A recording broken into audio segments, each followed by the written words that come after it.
আজকের এই ভিডিওতে আমি আপনাদের এমন একটি গল্প শোনাতে যাচ্ছি যা শুধু আফ্রিকাকে নয় বরং পুরো পৃথিবীকে নাড়িয়ে দিয়েছে।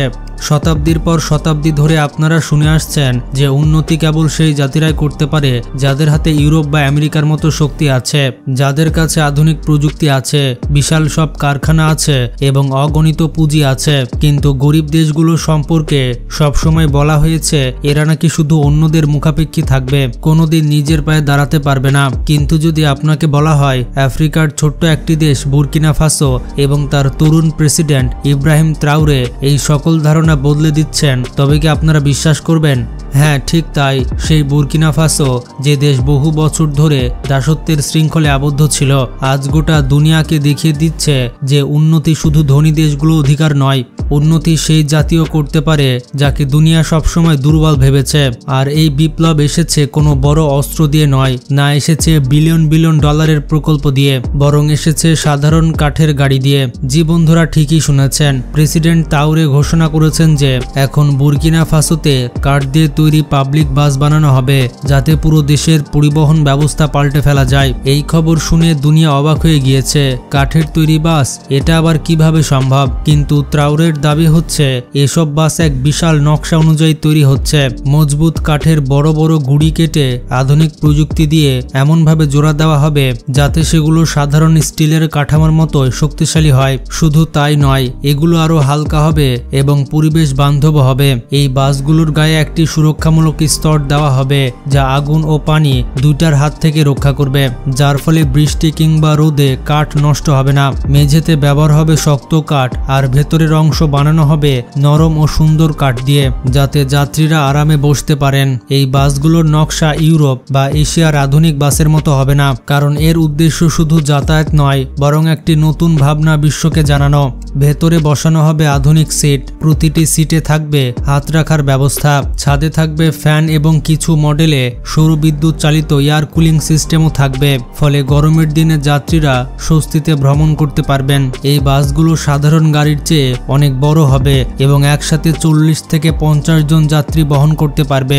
এখন প্রশ্ন উঠছে, কাঠের এই বাসগুলো চলবে কিভাবে? ট্রাওরে এখানেও নিয়েছেন এক বিপ্লবী সিদ্ধান্ত। এই বাসগুলোতে সাধারণ পেট্রোল বা ডিজেল ইঞ্জিন ব্যবহার হবে না, বরং থাকবে হাইব্রিড ইঞ্জিন যা আংশিক বিদ্যুৎ চলবে আর আংশিক ফুয়েলে চলবে। তবে সেটি হবে বায়োফুয়েল, অর্থাৎ কৃষকদের ফসল থেকে উৎপাদিত বাড়তি তেল, আখের ছোবরা, ভুট্টার দানা কিংবা সূর্যমুখীর বীজ থেকে তৈরি প্রাকৃতিক জ্বালানি এই বাসে ব্যবহার করা হবে। এর সুবিধা হচ্ছে বুর্কিনা ফাসোকে আর মহার্ঘ পেট্রোল আমদানি করতে হবে না, বরং নিজের জমি থেকে পাওয়া উপকরণ দিয়ে জ্বালানি তৈরি করা হবে। এছাড়া বাসের ছাদে বসানো হবে সৌর প্যানেল যা বাসের ভেতরে ফ্যান, লাইট এবং অন্যান্য ছোটখাটো যন্ত্রে বিদ্যুৎ সরবরাহ করবে, যার ফলে এই বাসগুলো হবে পরিবেশ বান্ধব এবং দেশের অর্থনীতির জন্য লাভজনক। এই বাসগুলোর আরেকটি বিস্ময়কর দিক হলো এর টায়ারের জন্য ট্রাওরে স্থানীয় সমাধান বের করেছে। পুরনো অকেজো টায়ার পূর্ণ প্রক্রিয়াজাত করে এইসব বাসে ব্যবহার করা হবে।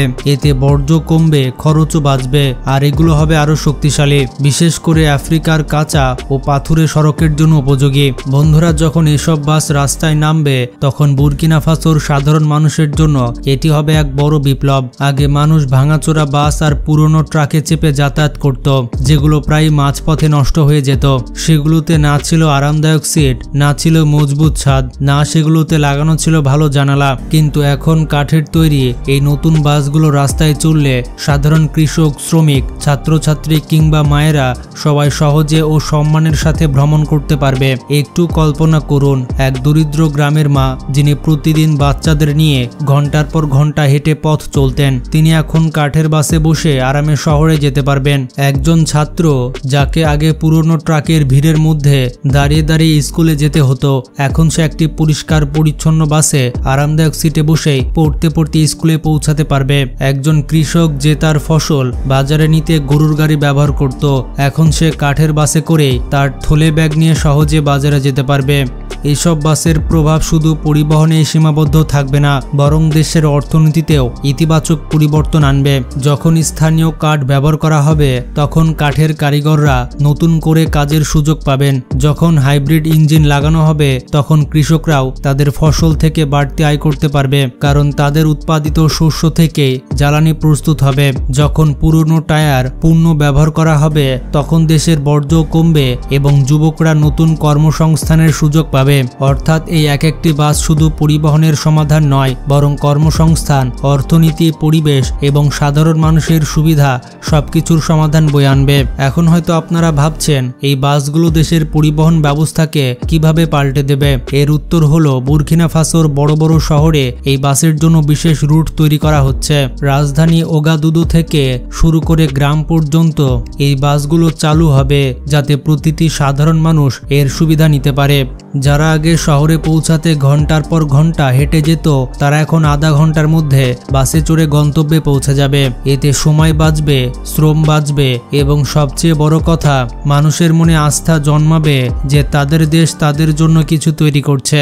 এই কাঠের বাসগুলো শুধু দেশের ভেতরেই সীমাবদ্ধ থাকবে না, বরং ভবিষ্যতে বুর্কিনা ফাসো এগুলো প্রতিবেশী দেশ যেমন মালি, নাইজার এর পাশাপাশি ঘানাতেও রপ্তানি করার পরিকল্পনা করছে। এর ফলে আফ্রিকার ভেতরে এক নতুন দৃষ্টান্ত স্থাপিত হবে।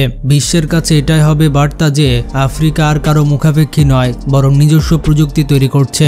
বন্ধুরা, এই কাঠের বাসগুলো কোনো স্বপ্ন নয়, এগুলো বাস্তবে রূপ নিচ্ছে। প্রতিটি চাকার সঙ্গে জড়িয়ে আছে একটি নতুন গল্প। যখন একটি শিশু বাসে চড়ে তখন সে শুধু ভ্রমণ করে না, সে ভাবে তার দেশ তার জন্য কিছু বানিয়েছে। যখন একজন ছাত্র এই বাসে চড়ে এবং বিশ্ববিদ্যালয়ে যায় তখন সে শুধু পড়াশোনা করে না, বরং শেখে স্বনির্ভরতা মানে কি।